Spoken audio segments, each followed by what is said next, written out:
This ship is one of the strongest machines humans have ever built.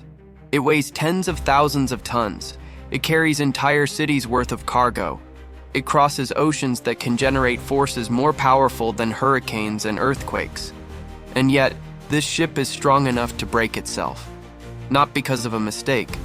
Not because engineers don't know what they're doing, but because strength itself has a hidden limit. And once that limit is crossed, physics takes over. From the outside, a ship looks solid, like a single rigid block of steel cutting through the water. But in reality, a ship is never rigid. It is constantly bending. Every time it moves through the ocean, different parts of the hull experience completely different forces at the same time. The bow might be lifted high by a wave. The stern might be supported by another. And the middle can be left hanging unsupported over open water. When that happens, the ship bends downward in the center. Engineers call this sagging. Moments later, the situation reverses. A wave lifts the middle of the ship, while the bow and stern are unsupported. Now the ship bends upward instead. This is called hogging, sagging, hogging, again and again and again. This bending happens thousands of times on a single voyage. And here's the key idea most people miss. The ocean is not trying to break the ship in one dramatic moment. It is slowly, patiently loading and unloading the structure over and over again. And that is far more dangerous. Steel is incredibly strong under static loads. If you apply a force once and remove it, steel can handle enormous stress. But when you apply stress repeatedly, even if it's smaller, something very different happens. Inside the steel, on a microscopic level, tiny cracks begin to form. They are invisible. They don't trigger alarms. They don't change how the ship looks. At first. Every time the ship bends, those cracks grow just a little bit. This process is called metal fatigue. And fatigue is one of the most dangerous failure mechanisms in engineering because it is silent. A structure can look perfectly fine, right up until the moment it isn't. Now, here's where the paradox begins. Modern ships are incredibly strong, stronger than ships built decades ago, stronger steel, better design, more powerful engines. So you would think that stronger ships are safer, but strength has a side effect. The stronger a structure is, the more force it can store. When a ship resists bending, it doesn't eliminate stress. It concentrates it. Instead of flexing gently with the waves, the ship fights back. That resistance builds internal tension. Energy has to go somewhere. And when it can't escape through movement, it goes into the structure itself, into the steel, into the joints, into the welds. Over time, this makes certain areas of the ship far more vulnerable than others. Not the thickest plates, not the strongest beams, but the transitions, corners, weld seams, openings in the hull. Anywhere stress changes direction. That's where cracks like to grow. And once a crack reaches a critical length, everything changes. Up to that point, the ship is still holding together. The structure redistributes the load.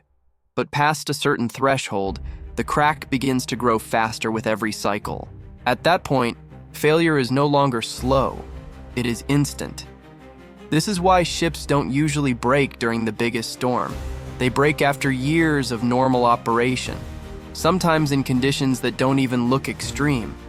There have been real cases where massive cargo ships snapped in half in open water. No collision, no explosion, no warning. One moment they were sailing. The next moment, the hull fractured and the ship was gone. From the outside, it looks impossible. How could something so strong simply tear itself apart? The answer is that the ship didn't fail because it was weak. It failed because it reached a breaking point created by its own strength. Engineers are fully aware of this danger. That's why ship design is a constant balancing act. If a ship is too flexible, it bends too much and becomes unstable. Cargo shifts, structures deform, systems fail. But if a ship is too stiff, It absorbs too much stress internally. That stress accumulates, and eventually, the structure becomes its own worst enemy. This is also why loading matters so much. From the outside, containers look like simple boxes stacked on a deck, but their distribution dramatically affects how the ship bends. If too much weight is concentrated in one area, sagging and hogging forces increase. A ship can be strong enough to carry the weight, and still destroy itself because of how that weight is arranged. It's also why ships have speed limits. Not because engines can't push harder, but because higher speeds increase wave interaction. Faster movement means longer wave spans. Longer wave spans mean larger bending moments. At a certain point, going faster doesn't just consume more fuel, it shortens the ship's life. This is why modern shipping routes are carefully planned, not just for distance, but for wave patterns, seasonal conditions, hull fatigue accumulation. A ship might look perfectly fine when it arrives at port, but inside, the steel remembers every wave it has ever fought. That's also why ships are retired, sometimes far earlier than people expect. A ship may still float, still move, still look intact, but engineers know something the eye can't see. The fatigue margin is gone. The structure is still strong, but it's too strong for its own good. Once the safety margin disappears, there is no graceful failure mode. When it goes all at once. And this phenomenon isn't unique to ships. It's a universal rule of engineering. Bridges, aircraft, pipelines, even spacecraft. Every structure that resists the environment stores energy. And every structure has a limit to how much stored stress it can survive. The most dangerous failures don't come from obvious overloads. They come from systems operating normally until suddenly they aren't. So when you see a massive ship cutting through the ocean, remember this: the ocean isn't trying to destroy it.